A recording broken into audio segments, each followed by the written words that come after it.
बड़ी मुश्किल से आशा ने अपने बेटे की शादी करवाई थी और समय के साथ अब उसकी बेटी भी जवान हो चली थी।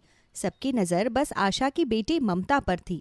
अरे आशा बहन, ममता बिटिया की शादी कब करोगी? 26 साल की होने वाली है।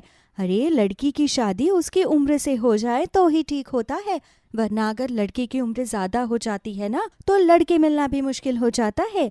बहन, लड़का तो देख रहे हैं, जैसे ही मिलेगा शादी कर देंगे। बताओ जरा, अरे हमारी ममता बेटी इतनी सुंदर है और उसके लिए लड़का नहीं मिल रहा, तो मुझे बताओ कैसा लड़का चाहिए अपनी ममता बिटिया के लिए, तो मैं एक से बढ़कर एक रिश्ता लाऊंगी। आखिर मेरी ममता इतनी सुंदर जो है। बहन, लगता है मेरी बहू मुझे आवाज दे रही है। मैं तुमसे इस बारे में बाद में बात करती हूँ, अभी जरा बहू की सुन लूं। आशा बहाने बनाकर घर में चली जाती है, जहां अपनी परेशान सास को देख पूजा अपनी सास से उसकी परेशानी का कारण पूछती है। क्या हुआ माँ जी, आप बड़ी परेशान लग रही है, किसी ने कुछ कहा है क्या? कहेगा कौन, और बहू, जिस घर में जवान बेटी हो उस घर के बड़े बुजुर्ग लोग परेशान ही नजर आते हैं। इतनी मुश्किल से तो मैंने 4 साल पहले तेरी और विजय बेटा की शादी कराई थी, और अब मैं तो इतने पैसे भी नहीं जोड़ पा रही हूँ कि बेटी की भी शादी कर सकूं। अब बेटी की शादी में पैसे कम थोड़ी ना खर्च होते हैं। सच कहूँ तो पैसे ही असली कारण है जो मेरी जवान बेटी आज भी घर में बैठी है। माँ, तुम क्यों बाहर वालों की सुनती हो? उनसे कह दो, गरीब हैं हम लोग, नहीं है हमारे पास इतने पैसे कि तुम मेरी शादी कर सको। अगर किसी को इतनी ही दया आ रही है मुझ पर तो मेरे लिए एक ऐसा लड़का ढूंढ दे जो दहेज ना ले। मैं लिख कर दे रही हूँ, सब पीछे हट जाएंगे। ममता बेटा, मैं तुझे कैसे समझाऊं कि ऐसे दुनिया नहीं चलती। बहुत कुछ सोच समझ कर चलना पड़ता है। बहू, अब तू ही कुछ समझा इसे, क्योंकि मैं तो इसको नहीं समझा सकती। मैं वैसे ही बहुत परेशान हूँ। माँ जी, ममता को क्या समझाऊं? दुनिया वाले भी सही कह रहे हैं और ममता भी।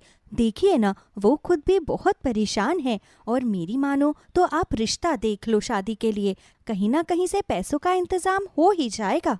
समाज, पड़ोसी और रिश्तेदारों की बातें सुनकर अब आशा अपनी बेटी के लिए एक रिश्ता देखती है। लड़का अच्छी फैमिली से था, काफी पढ़ा लिखा भी था और सरकारी नौकरी भी करता था, जिस वजह से आशा तो रिश्ते के लिए हाँ कर देती है। पर लड़के वालों को जब पता चलता है कि आशा गरीब है तो वो लोग दहेज की डिमांड करते हैं। वैसे आशा बहन, हम लोग दहेज में विश्वास नहीं रखते। हमें दहेज में 1 रुपया नहीं चाहिए। आपको जो भी देना हो अपनी बेटी को देना। पर हाँ, मेरे बेटे की सरकारी नौकरी है। घर पर 10 रिश्तेदार और यार दोस्त आएंगे, यहाँ तक कि बड़े बड़े लोग भी आएंगे, और वो सब देखेंगे लड़की वालों ने क्या दिया। इसलिए आप कुछ दो या ना दो, पर एक फॉर्च्यूनर कार जरूर दे देना। पर आंटी जी, हम बहुत गरीब है, पापा जी काम नहीं करते, ये घर मेरी पति की ही कमाई से चल रहा है। ऐसे में हम इतनी महंगी गाड़ी कैसे दे सकते हैं? देखिए, हम इतनी महंगी गाड़ी तो नहीं दे सकते। बहन जी, मेरी बहू की बातों पर ध्यान मत दीजिए। ये आप लोगों का बड़प्पन है जो आप लोग हमसे दहेज नहीं मांग रहे, वरना इतने अच्छे लड़के को तो मुंह मांगा दहेज मिल रहा होगा। मुझे मंजूर है। माँ जी, आप क्या कह रही है? कहाँ से उन्हें फॉर्च्यूनर गाड़ी लाकर देंगी आप? अभी मौका है, रिश्ते के लिए मना कर दो। पूजा बहू, इतने अच्छे रिश्ते बार बार नहीं मिलते, और तूने ही तो कहा था कि ममता की शादी तय कर दूं, पैसों का इंतजाम हो जाएगा। अब तो मुझे अपनी बेटी की शादी के लिए खुद को ही गिरवी क्यों ना रखना पड़े, पर ये शादी तो होकर ही रहेगी। ना तो आशा को अपनी बहू की बात सुनाई दे रही थी और ना ही उस लालची लड़के वालों का लालच नजर आ रहा था। बस आशा को नजर आ रहा था तो अपनी बेटी का भविष्य। आशा बिना कुछ सोचे समझे इस रिश्ते के लिए हाँ कर देती है, और अब इसी तरह कुछ दिन बीत जाते हैं। और ऐसे ही एक दिन, अरे बहन जी, रिश्ता तो तय हो गया है, पर आपने दिन तारीख तो डलवाया ही नहीं। मैं सोच रही हूँ कि 2 महीने के अंदर ही शादी कर ले। क्या 2 महीने के अंदर? बहन जी, बेटी की शादी है और आप तो जानती है बेटी की शादी में कितना खर्चा होता है, और हम लोग के पास इतना पैसा भी नहीं है कि हम इतने जल्दी सब कुछ तैयारी कर सके। पर बहन, हम लोगों के पास भी तो समय नहीं है ना, और रिश्ता ज्यादा लंबा लगाकर नहीं रखना चाहिए। जितनी जल्दी हो जाए उतना ही अच्छा है। अच्छा, अब मैं फोन रखती हूँ, आप सोच समझ कर जवाब देना। इतना बोलकर शांति फोन रख देती है, और जैसे ही रात को सूरज घर आता है तो आशा इस बारे में सूरज से बात करती है। क्या 2 महीने के अंदर? पर माँ, मैं पैसों का इंतजाम कहाँ से करूंगा? पहले से ही मेरे ऊपर 10,000 का कर्ज चल रहा है और हमने अपना घर भी गिरवी रखा हुआ है। किससे कर्ज मांगू मैं शादी के लिए? सूरज जी, शादी को ज्यादा दिन नहीं है, लड़के वाले भी पीछे पड़े हैं, इसलिए मैं सोच रही हूँ कि मैं भी जॉब कर लूँ और ममता की शादी में लोन उठा लूँ। मैं आप सबके लिए बोझ बन गई हूँ। मेरी वजह से भाभी को भी काम करना पड़ रहा है। घर में 1 रुपया नहीं है और यहाँ मेरी शादी सिर पर आ रही है। माँ, अब मैं भी नौकरी करूँगी। बस बहुत बैठ लिया मैंने घर में, अब मुझे भैया की मदद करनी है। पर ममता, 2 महीने बाद तेरी ही शादी है और तू नौकरी? माँ, अब तो मुझे घर से निकलने दो। अगर आपने शुरू से मुझे घर से निकलने दिया होता, काम करने दिया होता, अपने पैरों पर खड़े होने दिया होता, तो आज शायद ये नौबत ना आती। ममता, शायद तू बिल्कुल सही कह रही है। इसलिए बेटा, अगर तू काम करना चाहती है तो ठीक है, तू काम कर ले। मैंने भी सोच लिया है, तेरी शादी के लिए मैं भी पैसे जोड़ूंगी और किसी के घर जाकर झाड़ू पोछे का काम करूंगी। शादी को ज्यादा दिन नहीं बचे थे, इसलिए आशा अपनी बहू बेटी को भी नौकरी करने की इजाजत दे देती है और खुद भी अमीर लोगों के घरों में जाकर उनके घर के बर्तन और झाड़ू पोछा करती है। देखते ही देखते 1 महीना बीत जाता है और इसी बीच ममता की मुलाकात अर्पित से होती है। पर जब अर्पित को ये पता चलता है कि ममता की शादी होने वाली है, तो वो अपने दिल की बात ममता को नहीं बताता। अब समय यूं ही गुजरता है और देखते ही देखते शादी का दिन पास आ जाता है। शादी के लिए तो पैसे जोड़ लिए हम सबने, पर मेन तो है गाड़ी। गाड़ी के लिए तो पैसे अभी तक जमा नहीं हुए। कैसे देंगे हम उनको उनकी मांगी हुई गाड़ी? बेटा, लड़के वाले बहुत अच्छे हैं, मैं उनसे बात करूंगी और उनको समझाऊंगी कि शादी के बाद गाड़ी ले ले। हम आज ही बात करके देखिए, क्या पता लड़के वाले मान जाए। आशा शांति को फोन करती है, पर शांति आशा का फोन नहीं उठाती और उसकी बात लड़के से होती। आंटी जी, कोई बात नहीं, गाड़ी ही तो है। आपके पास जब पैसे हो जाए मुझे तब दे देना, मुझे इसमें कोई एतराज नहीं है। बेटा, भगवान करे तुम खूब तरक्की करो, तुमने मेरे दिल का बोझ हल्का कर दिया है। कोई बात नहीं आंटी जी, अभी मैं रखता हूँ, मुझे और भी काम है। इतना बोलकर ममता का होने वाला पति फोन रख देता है और लड़के वालों से बात करके आशा को तसल्ली हो जाती है। देखते ही देखते शादी का दिन नजदीक आ जाता है और आशा के दरवाजे पर बारात आ जाती है।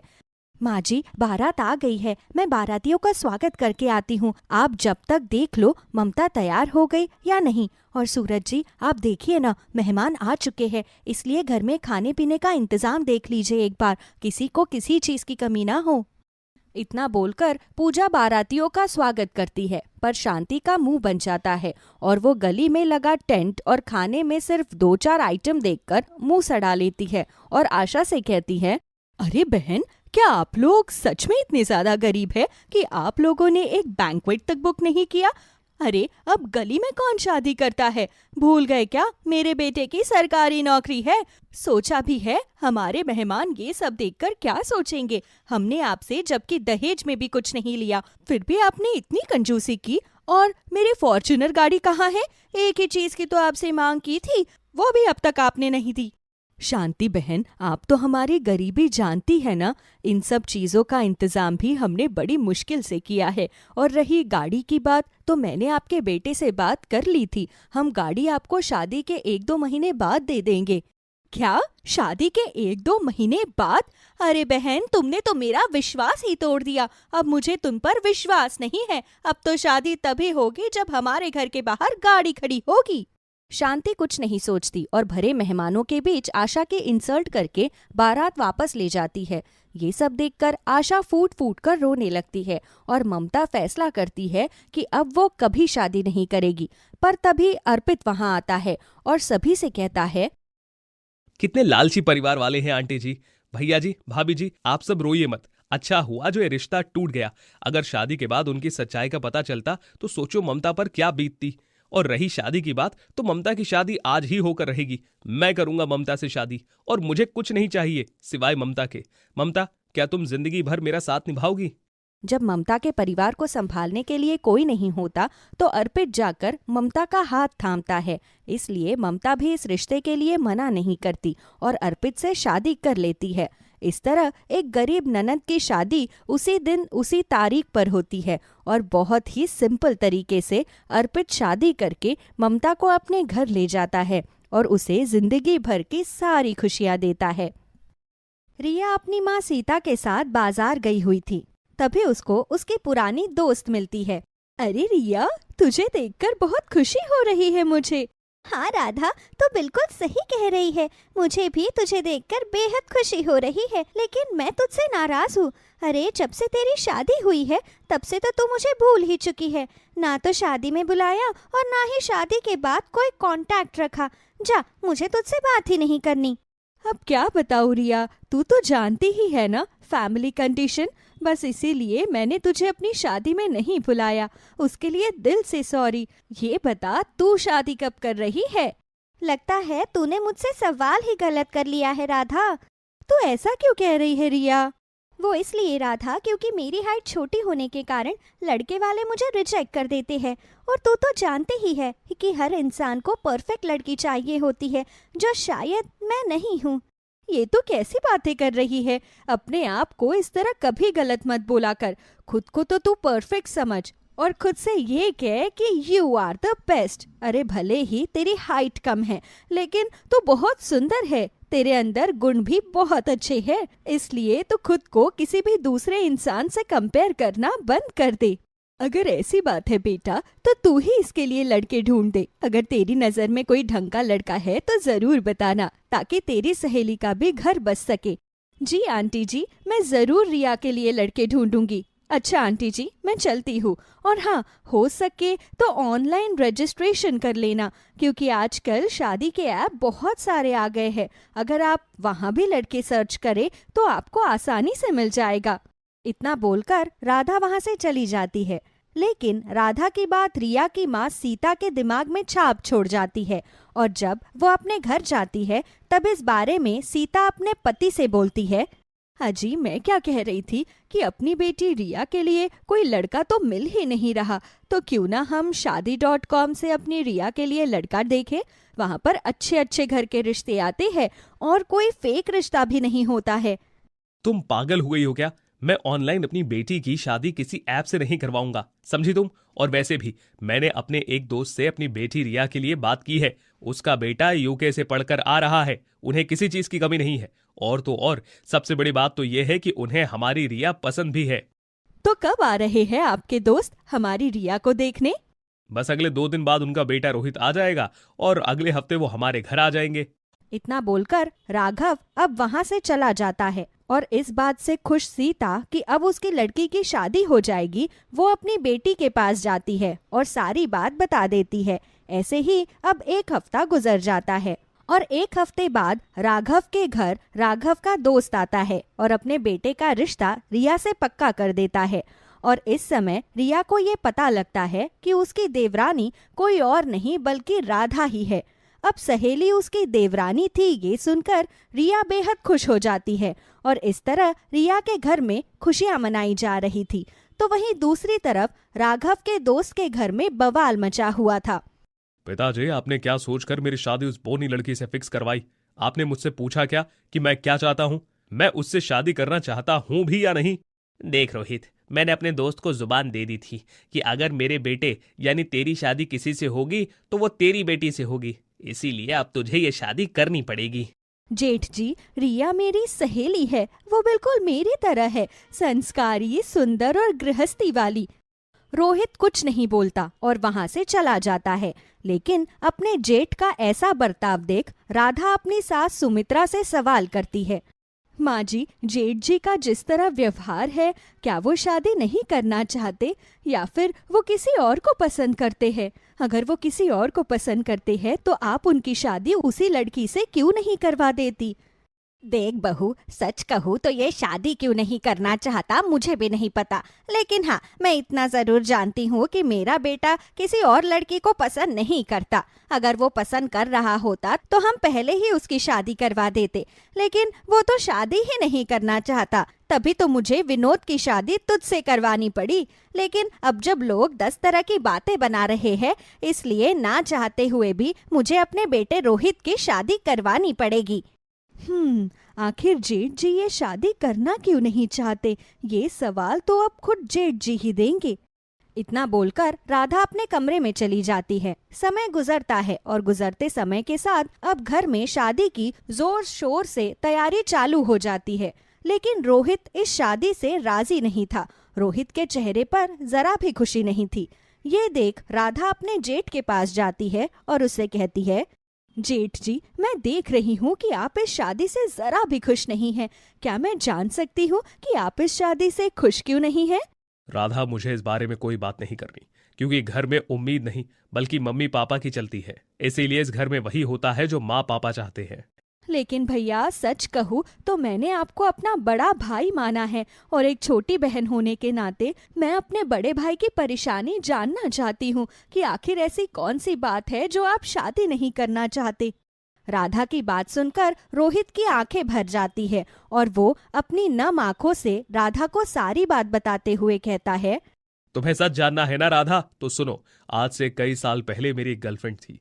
मैं और वो, हम दोनों ही एक दूसरे से बेहद प्यार करते थे। लेकिन शायद किस्मत को हमारी मोहब्बत मंजूर नहीं थी। प्रिया को कैंसर हो गया और वो आने वाले 3 महीने के अंदर ही चल बसी। तब से मैंने ठान लिया कि मैं किसी और लड़की से शादी नहीं करूंगा। इसीलिए मेरे कहने पर ही माँ और पापा ने मेरी शादी ना करवाकर पहले मेरे दोनों छोटे भाइयों की शादी करवाई, क्योंकि तब से ही मैंने ठान लिया था कि अब मैं किसी भी लड़की से शादी नहीं करूंगा। भैया, मैं आपके दुख को समझती हूँ, लेकिन आप खुद सोचिए कि माँ पापा की अब उम्र हो रही है। वो अपने सामने अपने बच्चों का घर बसता देखना चाहते हैं। और सच कहूँ तो मेरी दोस्त रिया बहुत अच्छी है और मुझे उस पर इतना विश्वास है कि वो आपकी सोच पूरी तरह से बदल देगी। रोहित राधा की बातों का कोई जवाब नहीं देता और अपने कमरे में चला जाता है। ऐसे ही समय गुजरता है और समय के साथ रोहित और रिया की शादी हो जाती है। शादी के बाद सुमित्रा की पूरी फैमिली कंप्लीट हो जाती है और रिया की शादी के अगले दिन ही उसकी मुंह दिखाई होती है। रिया के ससुराल में लोग कचाकच भरे हुए थे। इतने सारे लोगों को देख रिया अब हाई हील पहनकर अच्छे से मेकअप लगाकर घूंघट में सभी के सामने आती है। पर क्योंकि रिया ने आज से पहले हील्स कभी नहीं पहनी थी, इसलिए जब वो हील्स पहनकर चल रही होती है कि तभी उसका पैर मुड़ जाता है और वो गिरने लगती है। पर सही समय पर आकर रोहित उसे थाम लेता है। तुम जरा संभल कर नहीं चल सकती क्या? अरे क्या जरूरत थी ये हील पहनने की? वो क्या है ना, मेरी हाइट कम है और आपको शायद मेरे साथ शर्म आ रही है, इसलिए मैंने सोचा कि क्यों ना मैं हील्स पहन लूं। देखो रिया, तुम चाहे हील पहनो या तुम कुछ और करो, तुम मेरे दिल में कभी जगह नहीं बना सकती, समझी? इतना बोलकर रोहित वहां से चला जाता है। लेकिन रोहित का ऐसा उखड़ा बर्ताव देख रिया को जरा भी अच्छा नहीं लगता और वो अपनी आंखों में आंसू लिए अपने कमरे में चली जाती है। रिया, तुम इस तरह फंक्शन से वापस क्यों आ गई?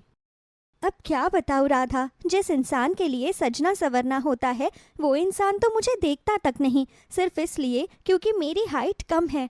अरे मुझे तो ये समझ नहीं आ रहा कि जिसकी हाइट कम होती है क्या वो इंसान नहीं होता। रिया की बात सुनकर राधा अब रिया को सारी बात बता देती है। अगर ऐसी बात है राधा तो ठीक है, रोहित के दिल में किस तरह जगह बनानी है अब वो मेरे हाथ में है, लेकिन इसमें बस तुम मेरा सपोर्ट करती रहना। इस तरह राधा रिया की बात मान जाती है। समय गुजरता है और गुजरते समय के साथ रिया हर वो कोशिश करती है जिससे वो उसकी तरफ अट्रैक्ट हो। लेकिन रोहित ने भी अपना मन बना रखा था कि वो किसी और लड़की से ना तो शादी करेगा और ना ही प्यार। लेकिन शादी पर उसका बस तो चल ही नहीं पाया, जिस कारण उसे रिया से शादी करनी ही पड़ी। लेकिन रिया के सामने रोहित के दिल में जगह बनाने की एक बहुत बड़ी चुनौती थी और वो चुनौती को पार करने के लिए रिया हर वो कोशिश करती थी जो उससे हो पाती। ऐसे ही एक दिन रिया रोहित के कपड़े प्रेस कर रही होती है कि तभी रोहित उससे अपने कपड़े छीन कर कहता है, तुमसे कितनी बार कहा है मैंने कि मेरे कपड़ों को हाथ मत लगाया करो। मैंने अपने किसी भी सामान को हाथ लगाने का अधिकार तुम्हें नहीं दिया है, उसके बाद भी तुम्हें समझ में नहीं आता। रोहित जी, आप हर समय मुझसे इस तरह मन रूठे क्यों बात करते हैं? आखिर मैंने क्या बिगाड़ा है?